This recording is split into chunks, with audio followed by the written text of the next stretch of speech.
So ఈ ఆఫీసర్ల committee వచ్చిన తర్వాత నీటి కేటాయింపులకు సంబంధించి కానీ, కొత్తగా ప్రాజెక్టులు నిర్మించుకోవాల్సినవి కానీ, పాత ప్రాజెక్టుల యొక్క అనుమతులు కానీ, వాళ్ళు ఆల్రెడీ కడుతున్న ప్రాజెక్టుల మీద అభ్యంతరాలు కానీ, వాటన్నిటిని కూడా 30 రోజుల్లో మన తరఫున ఉండే అధికారులు, అదేవిధంగా ఇంజనీర్ల కమిటీ ఇష్యూస్‌నన్నిటిని కూడా గుర్తించి వాటన్నిటిని కూడా చర్చకు తీసుకొస్తుంది.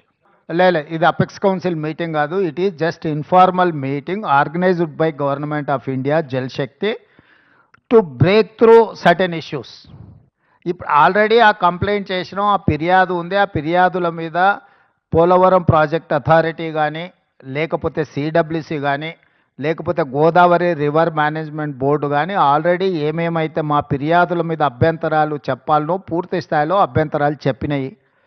కేంద్ర ప్రభుత్వ పరిధిలో ఉన్న సంస్థలే ఆ ప్రాజెక్టుకు సంబంధించిన అన్ని రకాల అభ్యంతరాలను వాళ్ళు లేవనెత్తిండ్రు.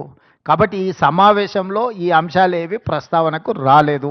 ఈ సమావేశంలో టెలిమెట్రీ విషయంలో ఇప్పుడు కృష్ణానది బేసిన్ మీద నీటి వినియోగంలో ఆంధ్రప్రదేశ్ ఎన్ని నీళ్లను వినియోగిస్తుంది, తెలంగాణ ఎన్ని నీళ్లను వినియోగిస్తుందో గుర్తించడానికి టెలిమెట్రీ పెట్టాలని ఒక సమస్యకు పరిష్కారం చూపించడం శాశ్వతంగా.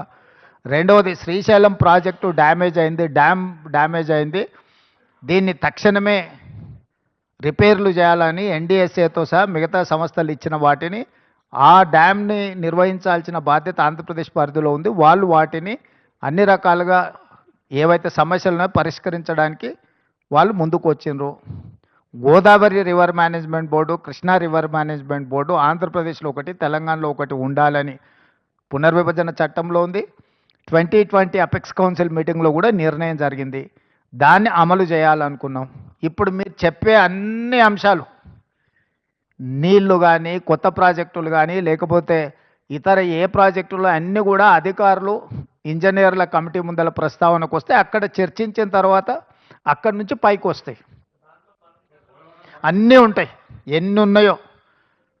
గోదావరి నదికి గోదావరి నది ఉపనదులు, కృష్ణానది ఉపనదులకు సంబంధించిన ఆల్రెడీ నిర్మాణంలో ఉన్న ప్రాజెక్టులు కానీ, నిర్మించడానికి ప్రతిపాదించిన ప్రాజెక్టులు కానీ, ఇప్పుడు ఉన్న ప్రాజెక్టుల నిర్వహణలో ఉన్న అంశాలను కానీ అన్నింటినీ వాళ్ళ ముందల ప్రస్తావనకు వస్తాయి.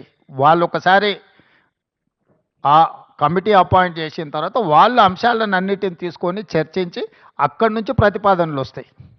ఈ ఏడాది మళ్ళేడాది కాదు, ఇప్పుడు ఆ అధికారులు వచ్చిన తర్వాత వాళ్ళ మీద చర్చ జరుగుతుంది. అసలు నీ సమస్య ఏందో నాకు అర్థం కాలేదు. నువ్వు చాలా బాధపడిపోతున్నావు, అట్లేం బాధపడకు. దానికి కావాల్సిన వే ఫార్వర్డ్ని, దానికి సంబంధించిన వే ఫార్వర్డ్ మీద ఇప్పుడు నిర్ణయం తీసుకున్నాము. 2020 సంవత్సరంలో ఇద్దరు సంతకాలు పెట్టినప్పటి నుంచి ఇప్పటివరకు మీరు ఆ ప్రశ్ననే మాట్లాడలే. ఇవాళ 25లో పరిష్కరించడానికి ముందుకు వచ్చినప్పుడు మీకు అదొక సమస్యలాగా కనిపిస్తుంది. మేము మొదటి నుంచి చెప్తున్నదే అది. చంద్రశేఖరరావు మొత్తం తెలంగాణ హక్కులను ఆంధ్రప్రదేశ్కి దారదత్తం చేసిండు, అన్యాయం చేసిండు. వాటిని పరిష్కరించడానికి ఒక విధి విధానాలను ముందుకు తీసుకొచ్చినాం.